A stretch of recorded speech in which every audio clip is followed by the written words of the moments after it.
and it's time to change the rear differential fluid. It is officially time to wrench on Bring My Wrench channel. So what I'm going to do quickly here is line up all these fluids and parts, as I aim to be as organized as possible as I do these driveline services. Now in this 3, 4, 5 part series, we'll be together doing some driveline services, reason why I bought all these tools and fluids.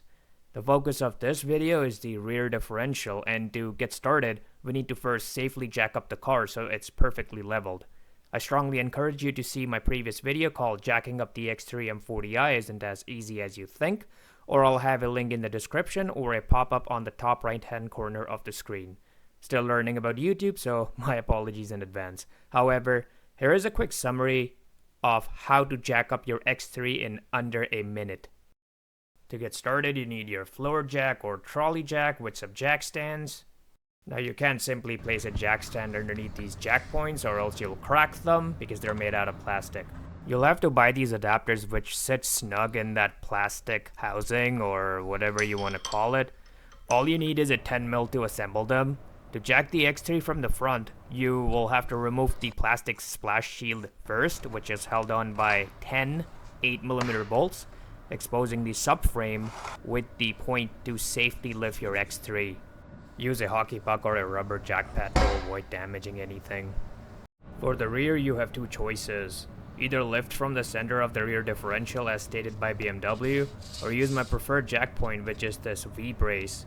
You will however need a round rubber jack pad to safely lift it from the V-brace. Once the rear is up in the air, get it onto the jack stands, ensuring the X3 is perfectly leveled, and we are ready to do some driveline maintenance. Now to get started, you need a 14mm hex or Allen, however you want to call it, to loosen up the drain and fill bolt on the rear differential. There are no separate drain and fill points on this differential, and the same applies for the M Sport differential.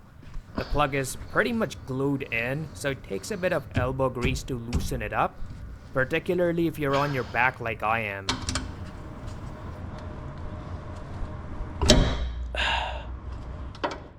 Almost lost my finger, but that's okay. Now you just gotta start loosening this drain and fill bolt up here. Perfect time to grab your oil catch pan. Now I gotta give a huge thank you to Tony Chumikov in the Facebook groups to recommend this hose here. It's made by Gates and the part number is 18206. Tony also has a YouTube channel that I strongly recommend you folks visit, and I'll link it somewhere on the screen or in the description. Thank you again, Tony. And this is the fluid extractor pump I purchased from Amazon, and this one here is a 350cc pump. You can also buy a 500cc pump and you'll spend less time extracting and pumping fluid. Comes with a bunch of attachments and a clear flexible hose.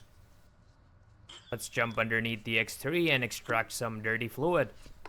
Now because I don't want to replicate what Tony did from the get-go, I'll be using my contraption here first, which I got with my fluid extractor kit, to see how far I can go with this. You're going to loosen up the drain fill plug first. Now some folks do remove this V-brace for a better access of the drain fill plug, but I decided not to. Considering BMW's X-Drive is a rear-wheel drive biased system, I mean, this is nasty. I'm not expecting the fluid to be any clearer than this. But hey, we'll find out together. Wiggle this flexible hose contraption that you built and make sure you're not hitting any of the splines so that you can extract all the fluid from the rear differential. I guess I'm doing something wrong because no fluid is coming out. Even if it is, it's very slow. I guess I realized my mistake. I just gotta loosen up this front piece of the fluid extractor, and we're gonna give this another go. And hopefully we can start pumping out some fluid. Now just by looking at the fluid here, I'm very surprised as to how clear it is. It's almost like brand new fluid in there. I'm so sorry folks, my GoPro overheated, so I couldn't film the drain part entirely. But long story short, the contraption I was using, due to how thin the hose is, it was taking forever. So I resorted to using the Gates 18206 hose. I basically fed the U-shaped part all the way inside the differential and extracted fluid until the extractor was all the way full. Then I disconnected the fluid extractor and let the fluid drain out by itself thanks to the vacuum it created, and it took no more than 5 minutes to drain 99% of the fluid out. I followed up with the thin flexible hose as well to get as much old oil out as possible. I was very surprised to see that the fluid I extracted was near clear, as if I extracted this fluid out of a 30,000 kilometers or 18,600 miles differential. I'm very happy to see this, and that means the rear differential is happy and it's not experiencing any excessive wear.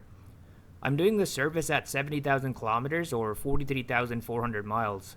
Some do the rear differential at 80,000 kilometers or 50,000 miles. Some do 40,000 kilometers or roughly 25,000 miles.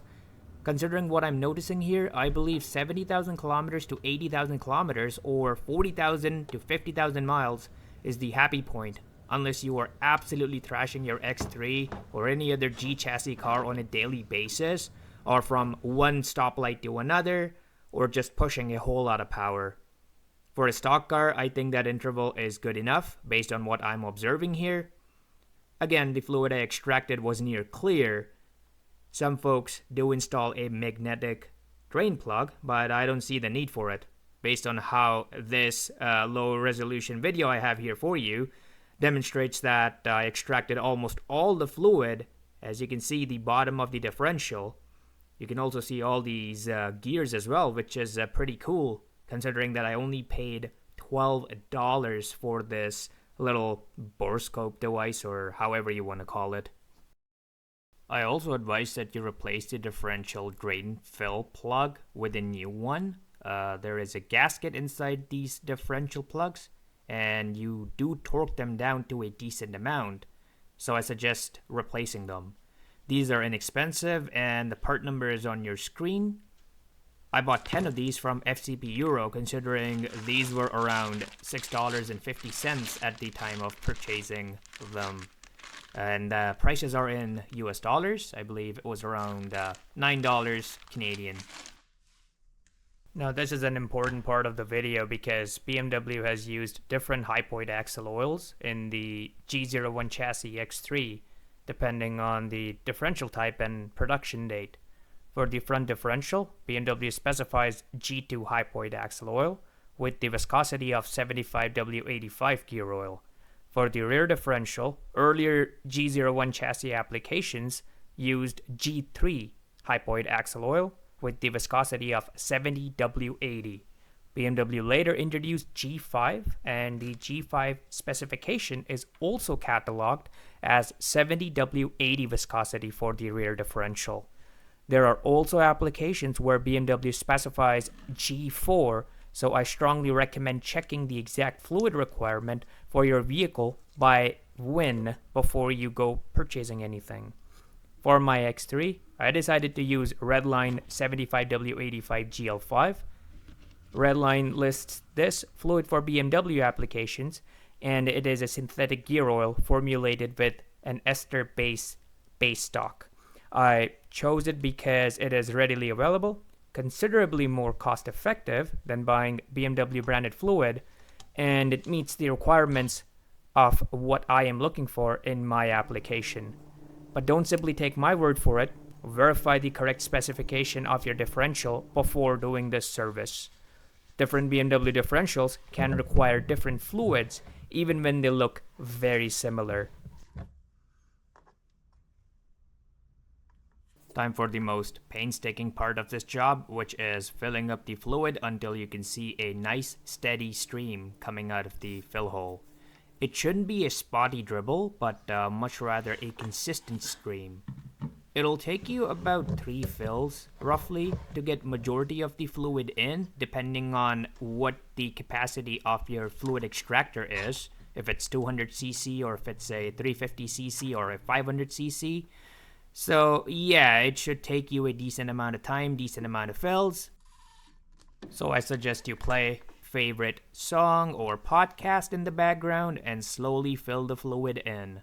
You don't want to go really crazy fast here. So it's dribbling, but it is not steady, and that's not what we want.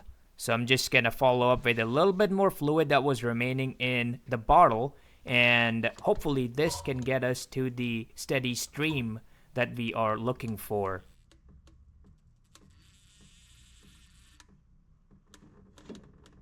And here we are, as steady as it gets. Perfect time to put the plug back on and wrap up this job here. I do suggest that you use a new plug instead of reusing the older one. Just gonna be a little quick because you don't want to lose a whole lot of fluid. My stubby fingers made it ever so slightly challenging. I'm gonna be using the brake cleaner in just a sec. I just want to wipe down the fluid that is literally sitting on top of the differential. Time to grab your 14mm Allen socket and a torque wrench. The torque spec for this differential bolt is 60 Newton meters. Considering how little space I had being on my back, I struggled a decent amount to get to 60 Newton meters. I had to reposition myself a couple times so I can actually apply some force and get to 60 Newton meters. At last, I heard the satisfying clicks. Just double check your work, and that's the rear differential taken care of. Now I'll just use some brake cleaner and clean up the spills and fluid spots I caused. It's time for me to crawl up to the front and get started with the front differential by removing these gazillion 8mm bolts. I don't have power tools, and that makes it really fun, so catch me wrenching in the next one. Hope you folks found this video useful, and lastly, have an amazing day.